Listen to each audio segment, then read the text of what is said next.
صلاح الدین ایوبی نے یقیناً یہ الفاظ ہمارے لیے آج اس وقت کے لیے کہے تھے کہ مجھے نہیں معلوم کہ اسلام تلوار سے پھیلا ہے یا اخلاق سے، مگر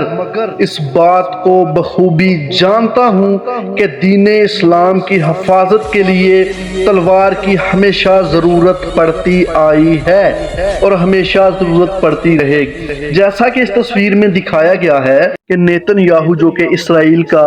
وزیر اعظم ہے، وہ مکمل طور پر قبضہ کر چکا ہے ہمارے بیت المقدس قبلہ اول مسجد اقصی پر، اور اس کا اگلا ٹارگٹ مکہ اور مدینہ ہے۔ لیکن میرا اللہ تعالیٰ کی ذات پر مکمل ایمان ہے کہ یہ کائنات تباہ ہو سکتی ہے، یہ دنیا تہس نہس ہو سکتی ہے، لیکن ایسا نہیں ہو سکتا ہے جیسا نیتن یاہو چاہتا ہے، جیسا اہل کفر چاہتا ہے۔ لیکن ایک شاعر ہے ادا جعفری،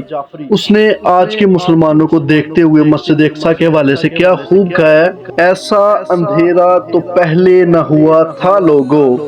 لو چراغوں کی تو ہم نے بھی لرزتے دیکھی، آندھیوں سے کبھی سورج نہ بجھا تھا لوگوں، آئینہ اتنا مقدر ہو کہ اپنا چہرہ دیکھنا چاہیں تو اغیار کا دھوکہ کھائیں، ریت کے ڈھیر پہ ہو محمل ارماں کا گماں، ریت کے ڈھیر پہ ہو محمل ارماں کا گماں۔